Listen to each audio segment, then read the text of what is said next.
So you're a creator on YouTube. You have lots of ideas, but not a lot of resources to make them happen, and you want to know what you can do with a limited budget, but a whole lot of heart? Hi, I'm Peter, and I'm here to help you hack your libraries. Not literally, please do not literally hack into your library's computer systems. Don't do it.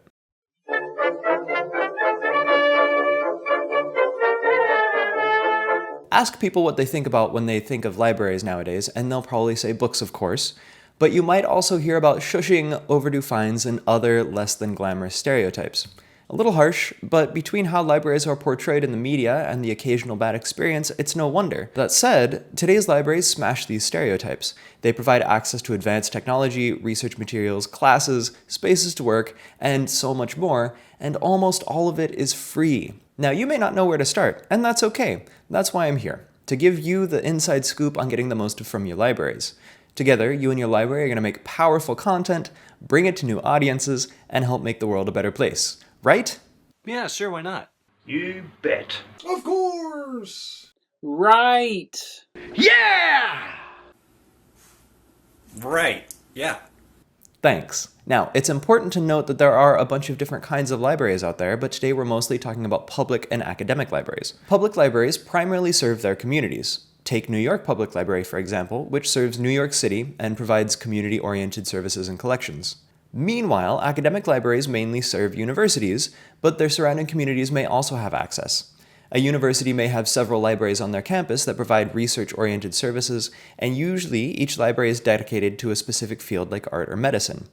Now, let's get down to business. Here's what you should be using your libraries for: space and equipment, the latest research, reference services, classes, and all kinds of other things. Now, if you'd like to skip ahead to a particular topic, I put timestamps in the description. Otherwise, let's just go down the list.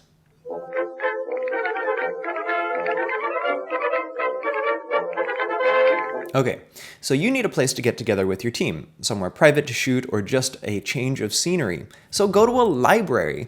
You'll find comfortable seating, lots of table space, more electrical outlets than your coffee shop du jour, and usually at least one conference room. And that's not even looking at nearby or attached amenities like parks. This is definitely the case with your local public library, but not necessarily so with academic libraries, so check with them first to see what's only for students and what's publicly available. On top of this, your library might have access to technology that you can't afford. These could be nice computers, editing software, cameras, or incredibly fast internet. In the past few years, nearly half of all public libraries in California have gotten access to CalREN, or the California Research and Education Network. This is a fiber optic network specifically for educational institutions. How fast is it? Well, when I was back home using it to upload hour-long interviews with Hank Green, Mike Rugnetta, and other EDU folks on my other channel, link in the doobly-doo, I got 30 megabits down and up. LA Public Library has a 100 gigabit connection. Not megabit, but gigabit. 1,000 times faster than the fastest connection most people can get at home. Just imagine uploading a 4-minute video in like 7 seconds. What? As for the computers themselves, if you're sick of using Windows Movie Maker or iMovie, it wouldn't hurt to see if your library has a media lab. Economies of scale apply here. You can't afford Adobe Premiere, but maybe your library can. The most extreme example I can think of is Vancouver Public Library, which has 5 recording studios fully equipped with PCs, soundboards, and acoustic paneling, plus they have green screens, mics, and digital cameras to borrow. All for free. Plus there are 20 other high-end computers specifically for editing audio and video and digitizing things. Your library's mileage may vary, but you won't know until you actually check.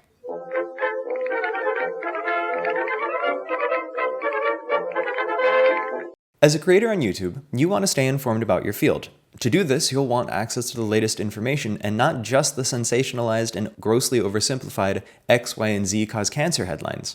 No, you want the original source, the actual research from the actual researchers. The problem is, while you might find the abstract online, access to the meat and potatoes of the article costs stupid amounts of money. This is called a paywall, and I hate them. But a lot of times, public and academic libraries pay the costs for access to these journals in bulk. Again, economies of scale. You can check online to see what they offer and how they offer it. They may have a way for you to access them from your computer, for example, logging in with your library card at home, Or you may have to go to the library and use one of theirs, but if you're already there to shoot or write or edit, what's the problem? If your local library doesn't have access to these resources, but you live close-ish to a larger city like Cleveland, LA, New York, or Halifax, take a day trip out there and enjoy the sights and sounds, and then get a library card at the main branch. It's a nifty souvenir that'll get you access to hundreds of thousands of dollars worth of research. Not all libraries require you to be a resident of their city either. At the ones I mentioned, you just need to live in state or in province. Just be sure to check the website or call in advance before you go.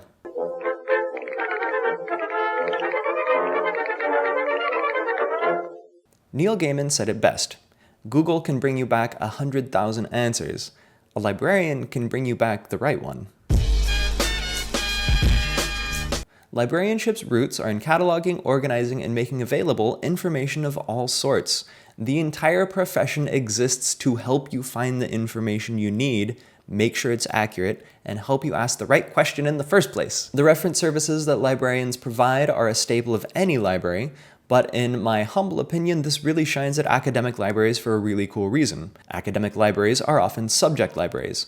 For example, here at UBC, we have 11 libraries across campus focusing on Asian studies, biomedical research, education, law, art, and so much more.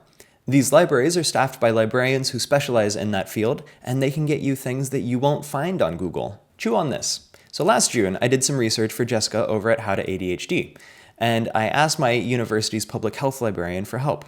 She introduced me to a bunch of resources that I'd never heard of before, and told me what each of them was good for. Then, she suggested to other researchers on campus who would be good to talk to.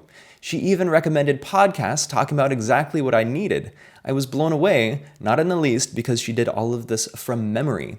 So take advantage of this amazing underutilized resource. It's free, it's what librarians are, and the value that you can get from not just any answer, but the right answer, is the difference between fine and fantastic.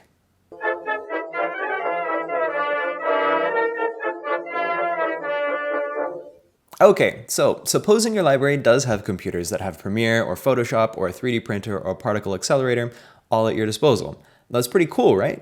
One small problem, you might not know how to use any of it. It's really likely that if your library offers things like that, they're also going to offer classes on how to use it, or they'll have someone on hand to help guide you.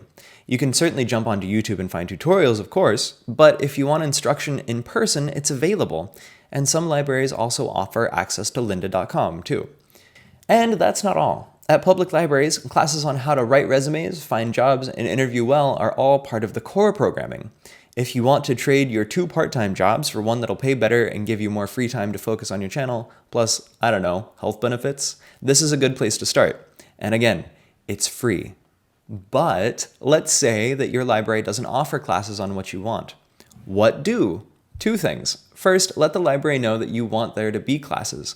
Libraries have a mandate to serve their communities and do their best to shape their programming around that. But to do that, they need to know what their communities want. Telling them is the first step to making it happen. Second, ask them to help you find a place where you can learn what you want to learn.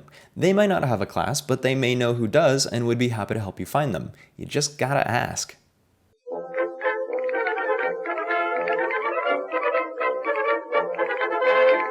Finally, here are some other things that you might find at your library. Art shows, movie screenings, private or special collections, makerspaces, technology rentals, community services, and most importantly, people, both collaborators and audiences.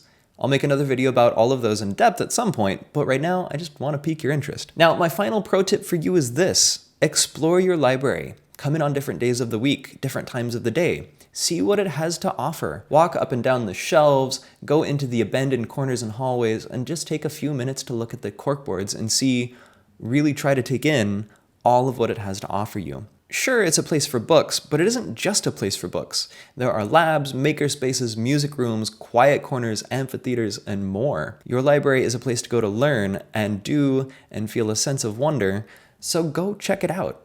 And after you do, come back and tell me what you found. Alright y'all, that's all I've got. So thanks so much for watching this video. And if you're picking up what I'm putting down, be sure to like this video, subscribe to this channel, and click the little bell below so that you find out when I release new videos. If you like this, let me know. And while I've got your attention, leave me a comment telling me what you want to know about libraries and information science down below in the comments. And until next time, my dear patron, don't forget to ask questions. Thanks.